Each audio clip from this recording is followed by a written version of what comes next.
আল্লাহ তাআলা বলেছেন কিয়ামতের ময়দানে আমলনামা ওজন করা হবে। যাদের নেকির পাল্লা ভারী হবে তাদের জন্য রয়েছে জান্নাত, আর যাদের বদির পাল্লা ভারী হবে তাদের জন্য রয়েছে হাওয়া নামক জাহান্নাম। বিশ্বাস করেন কি করেন না? ওয়ানাদউল মাওয়াজিনাল কিসতা লিয়াউমিল কিয়ামাতি ফালা তুযলামু নাফসুন শাইআ ওয়া ইন কানা মিসকালা হাববাতিন আল্লাহ তাআলা বলেন কিয়ামতের ময়দানে বিশাল বড় একটা দাড়িপাল্লা স্থাপন করা হবে, ইনসাফের দাড়িপাল্লা। এই দাড়িপাল্লার মধ্যে দুনিয়াতে যত মানুষ বাবা আদম থেকে নিয়ে কিয়ামত পর্যন্ত এসেছে গিয়েছে সব মানুষের আমলগুলো ওজন করা হবে। আমল ওজন হবে। বিশ্বাস আছে না নাই?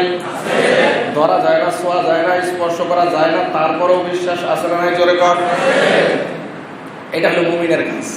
আর যারা মুমিন না তারা হলো যুক্তি দিয়ে তালাশ করে, আরে এটা তো সম্ভব না, ধরা যায় না, ছোঁয়া যায় না।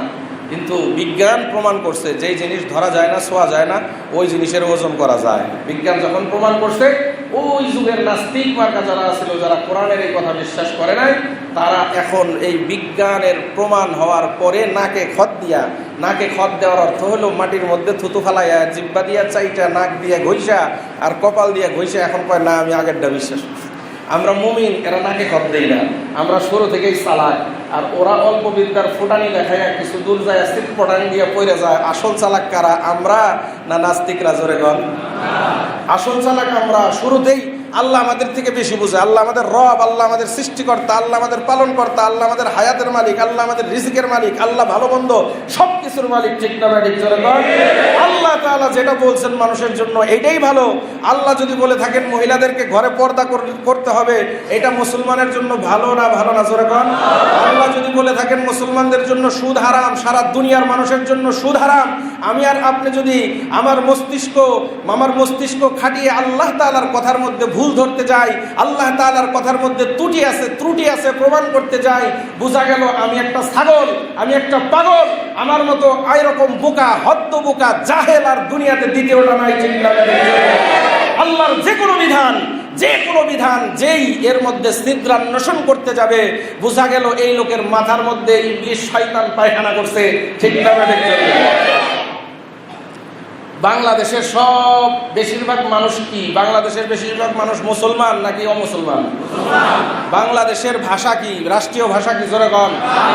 আরো জোরে গণ। বাংলাদেশের রাষ্ট্রীয় ভাষা কি? কেন? কারণটা কি? 52 সালে সালাম জব্বার রফিক তারা যে বুকের তাজা রক্ত ঢেলে দিলেন, তারা যে বাংলা ভাষা রাষ্ট্রভাষা করার জন্য রাস্তায় ময়দানে নেমে আসলেন। কেন? এই দেশের বেশিরভাগ মানুষের ভাষা হলো বাংলা, সুতরাং রাষ্ট্রীয় ভাষা হতে হবে বাংলা। ঠিক না ঠিক? জোরে কর। এই দেশের বেশিরভাগ মানুষের ভাষা বাংলা, এই যুক্তিতে যদি বাংলাদেশের রাষ্ট্রভাষা বাংলা হয়, এই দেশের বেশিরভাগ মানুষের ধর্ম ইসলাম, এই দেশের বেশিরভাগ মানুষের ধর্ম ইসলাম হওয়ার কারণে যুক্তির খাতিরে এই দেশের রাষ্ট্রীয় ধর্ম ইসলাম হওয়া, এটা সবচেয়ে বড় কথা। ঠিক না ঠিক? জোরে কর। যদি আপনি আধিক্যের দোহাই দিয়ে বেশি মানুষের ভাষা বাংলা, সুতরাং বাংলা ভাষা এই দেশের রাষ্ট্রীয় ভাষা হবে, বেশি মানুষের ধর্ম ইসলাম, সুতরাং এই দেশে বেশি মেজরিটির খাতিরে এই দেশের রাষ্ট্রীয় ভাষা ইসলাম থাকতে হবে, বহাল থাকতে হবে। ঠিক না ঠিক? জোরে জোরে কর। রাগ করলেন? যদি রাগ করেন তাহলে ভাষা বদলান। কারণ বেশি মানুষের ভাষা বাংলা, এই যুক্তিতে বাংলা ভাষা বহাল থাকা গেলে বেশি মানুষের ধর্ম ইসলাম, এই যুক্তিতে রাষ্ট্রভাষা ইসলাম কেন থাকা যাবে না? আমার প্রশ্ন আপনাদের কাছে এইটা।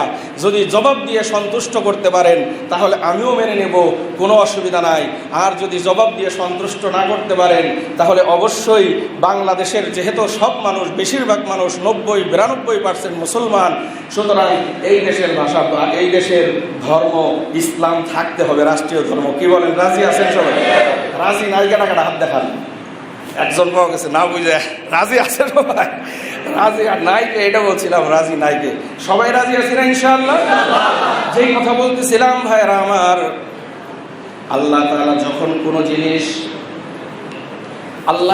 যখন কোনো জিনিস হারাম করেন, এই হারামটা করেন প্রকৃতি